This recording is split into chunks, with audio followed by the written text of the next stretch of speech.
lactation consultant. Today, panibagong topic i-discuss ko sa inyo. It is very important na ma-share ko sa inyo itong experience na to, okay? A friend of mine nag-message sa akin. Her friend gave birth to a baby na very complicated yung birthing experience niya. Nag-labor siya for how many hours? I think it was 23 hours labor. She ended up having C-section. So, ang nangyari during the cesarean process, nagkaroon siya ng hemorrhage. Okay? She lost a lot of blood during birth. So, nagiging complicated yung birthing experience niya. Anything that she planned na gusto niyang mag-breastfeed after birth, hindi nangyayari sa hospital. The reason for that, after she gave birth, normally, pag ang tao nawalan ng maraming blood during birth, pag ang babae, minsan, kalimitan sa mga pasyente ko na nangyayaring ganitong situation, wala yan silang energy. Hindi nga nila kayang hawakan yung baby nila. So, there were times that I have to even help them hold their baby habang tinutulungan ko silang mag-latch para lang talaga makakatikim si baby ng colostrum. Sa situation ng mom na to, she never experienced latching the baby in the hospital. Number one, she was really kind of unconscious for a few hours after she gave birth dahil nga she lost a lot of blood and then hindi tuloy nangyayari na mapalatch niya si baby. So it took her 5 days bago siya na-discharge sa hospital dahil sa complication. And then during those 5 days, hindi nakatikim si baby ng colostrum. The reason for that, normally, I'm hoping may mga nanonood nito na mga buntis or if you're planning to get pregnant. Because there are times when you lost a lot of blood during birth. Ang pinaka-number one side effect niyan, hindi mo mapifeel na lumalabas yung milk mo. Gawa ng sa pagod mo, your iron goes down, iron level goes down, you feel really fatigued. Kalimitan sa mga nanay na mag-hemorrhage, it'll take days bago pa nila mapifeel na dumating na yung milk nila. So remember, when you lost a lot of blood, kalimitan, bibigyan ka ng blood transfusion yan, di ba? So kalimitan, it will take maybe weeks, 2 weeks, 3 weeks, bago pa ma-normalize yung system natin, katawan natin, and maybe that's the time that you feel like may gatas ka nang lumalabas. Kalimitan sa mga pasyente ko, it'll take them days, okay? Weeks, bago pa talaga nila mapifeel na may gatas ako. So yung situation na to, she gave birth in a laying birth home, kind of, and then they have to take her to the emergency, to the nearest hospital, gawa ng complication. So, nakatira siya sa remote area na walang healthcare providers na magpa-follow up. So, she really struggled.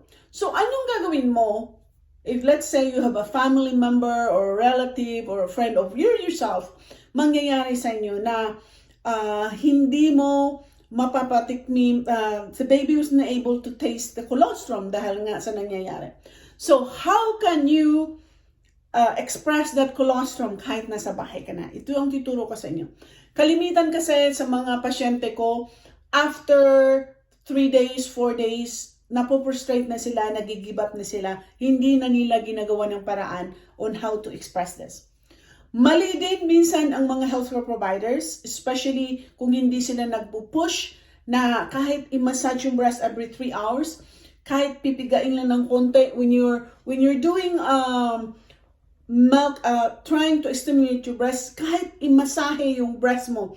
Even if you just massage it every hour habang nakahiga ka, no matter what, na wala kang nakikitang flow ng colostrum or flow ng milk, continue talaga massage mo. Kasi when you're massaging your breast, pag nagmamassage ka ng breast mo, you are telling your breast to connect, to signal your brain to make the milk.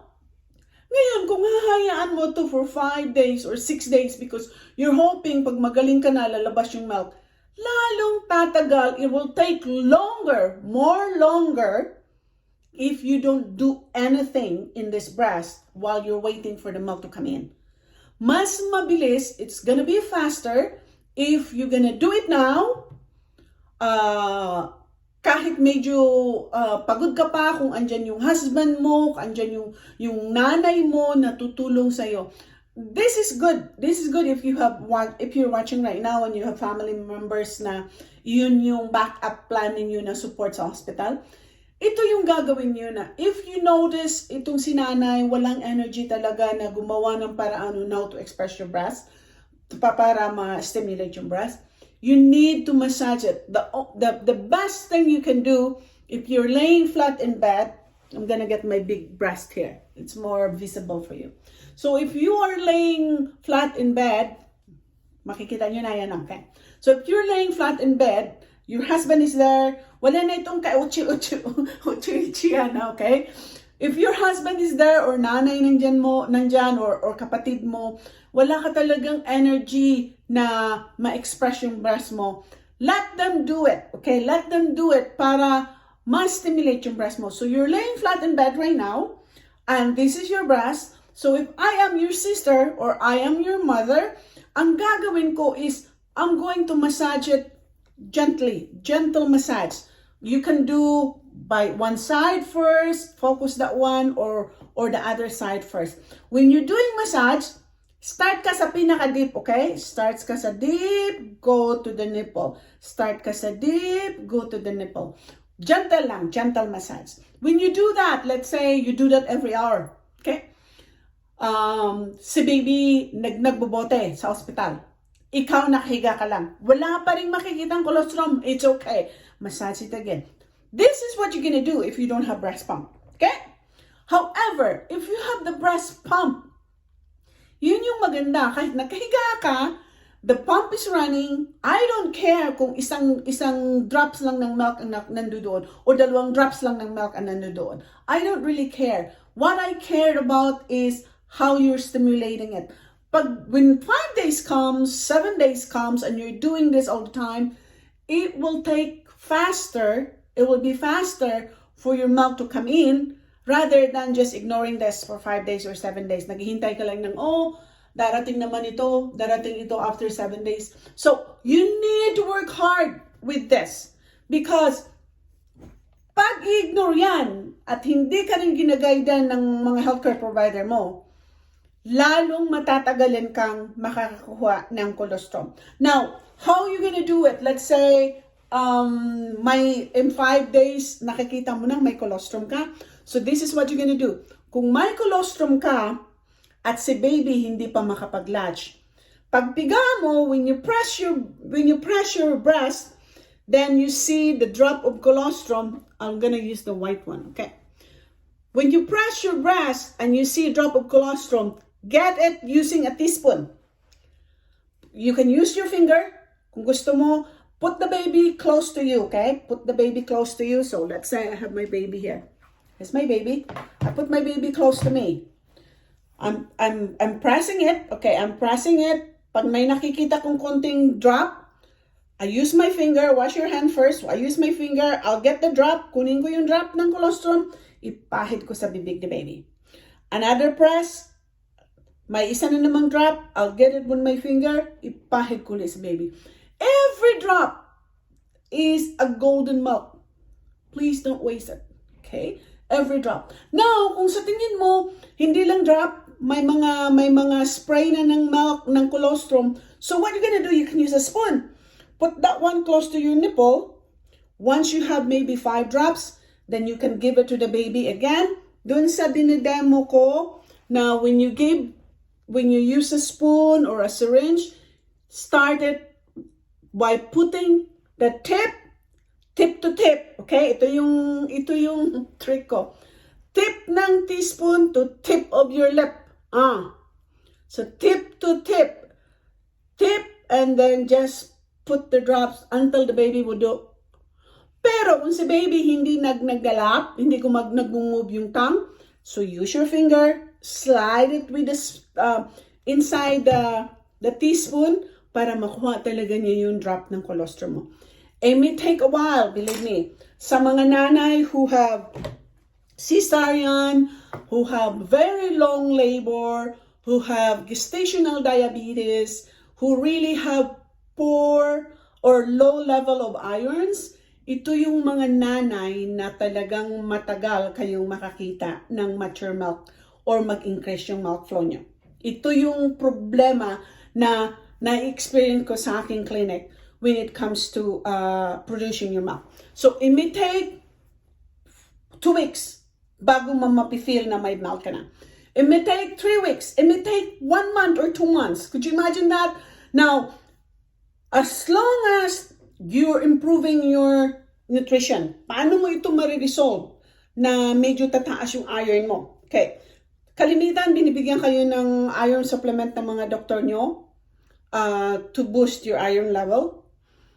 But when you're eating lots of greens, okay? Lots of greens, malunggay leaves, green papaya, pechay, broccoli, anything greens could really improve your iron level. Alam niyo ba, isa sa mga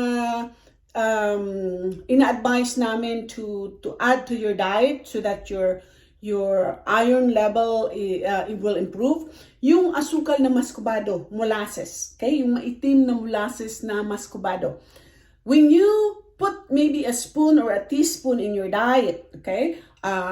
When you're drinking your Milo, your coffee, whatever, if you add a teaspoon to that, would really improve your iron level, okay? But if you notice na yung blood work, sabi ng doktor, mababa talaga, then normally the doctor will give you prescription to increase your iron level. Kalimitan sa mga nanay na mababa ang iron ay may problema sa milk supply. Yun ang tandaan nyo. If you lost so much blood during birth, mahihirapan kayong mag-produce ng milk. Okay? It will gonna take a while. Kung hindi masustansya yung kinakain nyo while you're pregnant, at payat na payat kayo, minsan mahihirapan din kayong mag-produce ng milk. Okay?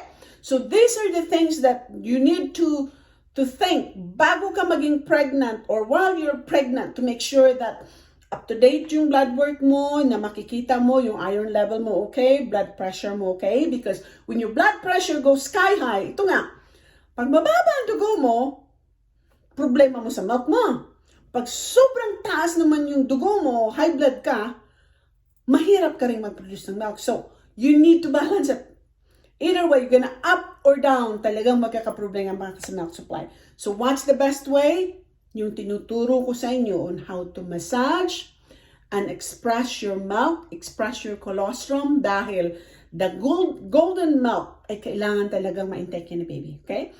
When, based on study, based on research, when your baby gets the colostrum during the first few days after birth, magiging healthy sa baby throughout the 6 months, and it will prevent, nakakapag-prevent ito ng anything